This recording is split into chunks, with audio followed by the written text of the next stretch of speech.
Hello everyone, good morning and welcome back to my channel Shampa Life's ব্লগে সবাইকে স্বাগত।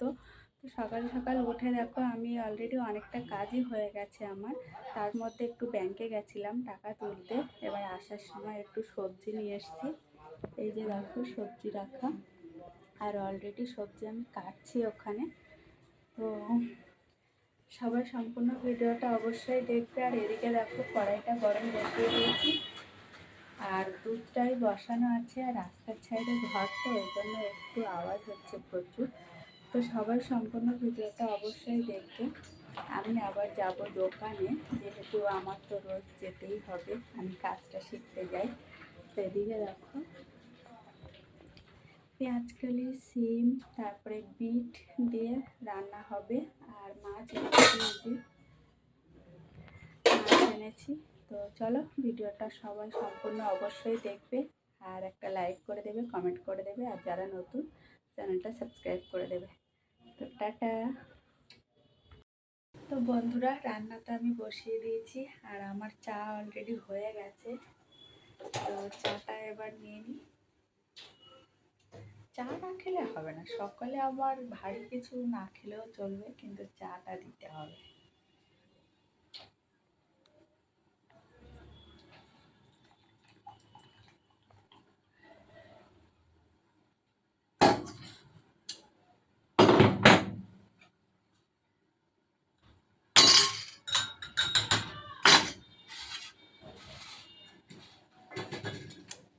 চাটা তো চাই।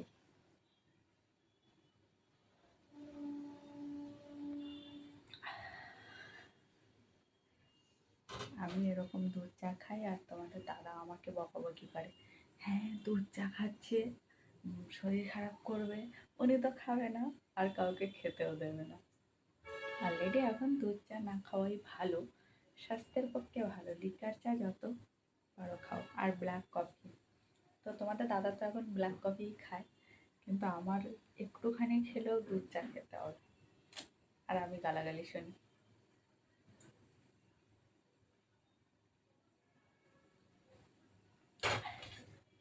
তো চলো চাটা খেয়ে নিই, তার মধ্যে রান্নাটাও কমপ্লিট করি, করে তারপরে আবার আসছি, ঠিক আছে?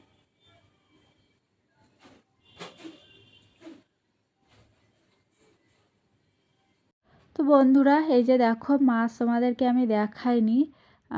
টুকটাক মাছ এনেছিলাম বলতে এই চিংড়ি মাছগুলো এনেছিলাম, খুব ফ্রেশ পেয়েছিলাম ওই জন্য। আর ওটা তো বাঁধাকপি দিয়েই ভাজা হবে, চচ্চড়ি হবে। আর এইটা হচ্ছে ভাঙাল মাছ, যেটা নদীতে পাওয়া যায়, মাছের ভীষণ টেস্ট। তো আমি ভেবেছিলাম রান্নাবান্না কমপ্লিট করে তারপরে তোমাদের সামনে আসবো। তো আমি একটু ভাবলাম যে মাছটা তোমাদেরকে দেখাই। আর চিংড়ি মাছটা আমি অত ছোট ছোট মাছ নেওয়ার একটাই কারণ, মাছটা আমি খুব ফ্রেশ পেয়েছিলাম ওই জন্য আমি নিলাম, না হলে ওই চিংড়ি মাছ আমি নিতাম না। তো চলো আমি রান্নাটা কমপ্লিট করি, করে আমি চান দান করবো, চান দান করে তারপরে আবার তোমাদের সামনে আসবো, ঠিক আছে? কারণ রান্না করতে তো সবারই দেরি হয়, তাই না? আর বাইরে জামা কাপড় আবার মেলা রয়েছে।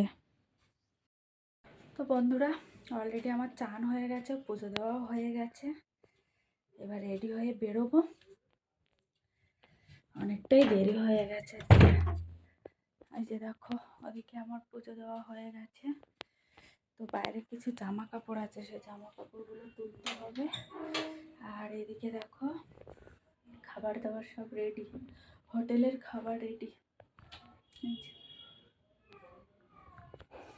প্যাকেট ফ্যাকেট আজকে পুরো ফেটে একাকার হয়ে গেছে, মানে আমি যখন খাবারটা রেডি করছি, মানে প্যাকেট কীভাবে ফেটে গেছে জানি না। আর ওই সব প্যাকেটে খাবার নিয়ে যাওয়া যায় বলো তো? টিফিন বক্স না হলে তো কী করবো, প্যাকেটে করেই নিয়ে যেতে হয়। তো প্রত্যেক দিন তো ওই জন্য প্যাকেটে করেই নিয়ে যায়। আর অত টিফিন বক্স ব্যাগও তো ভারী হয়ে যাবে, ভর্তি হয়ে যাবে, পিছন দিকে লেজ ঝুলছে। তো যাই হোক, আমার বাইরে কটা জামা কাপড় আছে, চলো সে কটা তুলে আনি, এনে তারপরে রেডি হয়ে বেরোবো।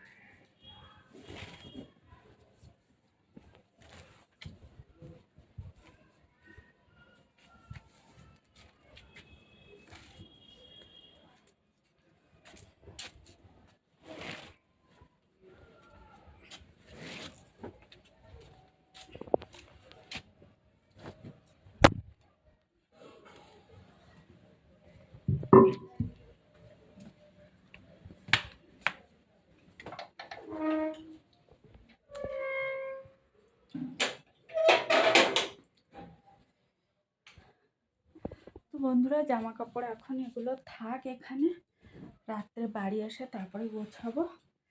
এখন আপাতত আমি রেডি হয়ে বেরোই, কারণ অনেকটাই দেরি হয়ে গেছে। এই যে,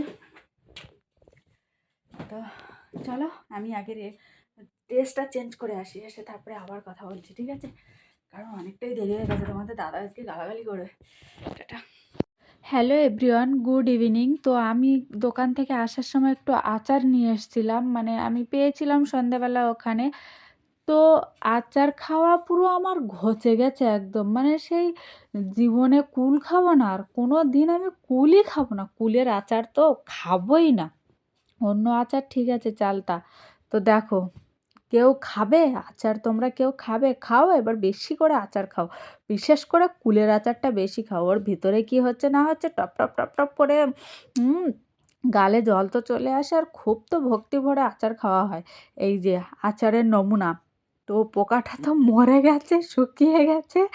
গিয়ে আমি যখন বাটিতে ওইটা ঢেলেছি, কিছুটা আমি খেয়েছি, খাওয়া আবার হয়ে গেছে হাফ, তারপরে দেখি এই অবস্থা।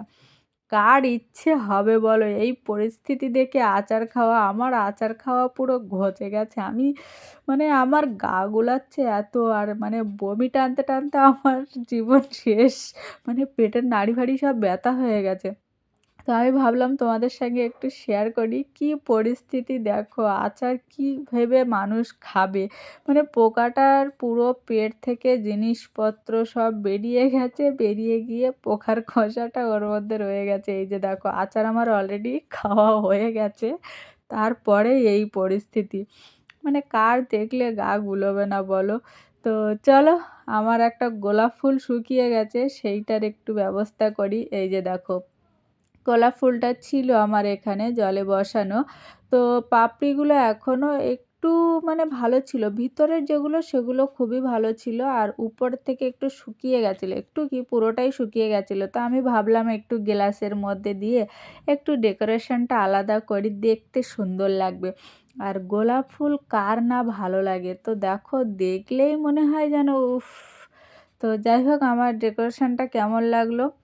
এই যে দেখো আমি আস্তে আস্তে একটা একটা করে পাপড়ি আবার সাজিয়ে দিচ্ছি, ফেলে দেবো, ফেলে দেওয়া ছাড়া তো আর কিছু হবে না। তো চলো, এইটা আমি অনেক আগে এনেছিলাম গোলাপটা, বড় গোলাপ যেটা তোমাদেরকে আমি দেখিয়েছিলাম, সেই গোলাপের পাপড়ি এটা। জলটা পুরো কালো হয়ে গেছে, তো আমি ফেলে দেবো, ওই জন্য তোমাদেরকে একটু ডেকোরেশনটা দেখালাম। তো চলো, আজকের এই ভিডিওটা কেমন লাগলো অবশ্যই কিন্তু জানাবে। আর আমি বারবার বলছি যে যারা নতুন তারা একটা সাবস্ক্রাইব করে দিও, একটা কমেন্ট করে দিও, একটা লাইক করে দিও। তো এইটুকু মানে আমি সেই আচার খেয়েছি না, সেইটাই আমার মাথার মধ্যে ঘুরছে, তো দাঁড়িয়ে দাঁড়িয়ে এই অকাজটা করছিলাম। তো আচার খাওয়ার পরে ফুলটা তো তোমাদের দেখিয়ে দিলাম, আর দোকান থেকে আসার পরে আমি একটু খামন নিয়ে এসেছিলাম, এটা হচ্ছে গুজরাটের রেসিপি, আমার তো ভীষণ ভালো লাগে, তো 2 পিসই এনেছিলাম, বেশি আনিনি। আর ছেলে মেয়ে তো এখানে নেই, তো আমরা ভাবছি একটু বাড়ির দিকে যাব, কারণ অনেক দিন ছেলে মেয়েকে দেখা হয় না, আর কাজের জন্য তো বাড়ি যেতেও পাচ্ছি না। তো যাব একটু বাড়িতে। আর জানুয়ারি মাসে সবারই স্কুল শুরু হয়ে গেছে, আমার ছেলে মেয়ে কিন্তু এখনও পর্যন্ত স্কুলে যাচ্ছে না। কেন যাচ্ছে না, কী জন্য যাচ্ছে না, সেটা অবশ্যই তোমাদেরকে জানাবো। তো সন্ধেবেলা একটু টিফিনটা করে নিচ্ছি, আর ভিডিওটা এই পর্যন্তই রাখবো। সবাই ভালো থাকবে, সুস্থ থাকবে, সাবধানে থাকবে। আমি প্রচুর টেনশনের মধ্যে আছি, যেহেতু বাচ্চাগুলো স্কুলে যেতে পারছে না, তো কী কারণে যেতে পারছে না সেটা তোমাদেরকে অবশ্যই আমি জানাবো। আর খামনের টেস্ট খুব সুন্দর, খুব সুন্দর। আমাদের দোকান থেকে বেরিয়েই পাশে দোকান আর কি, তো ভীষণ টেস্টি। তো চলো এখনকার মতো টাটা, সবাই ভালো থাকবে, সুস্থ থাকবে, সাবধানে থাকবে।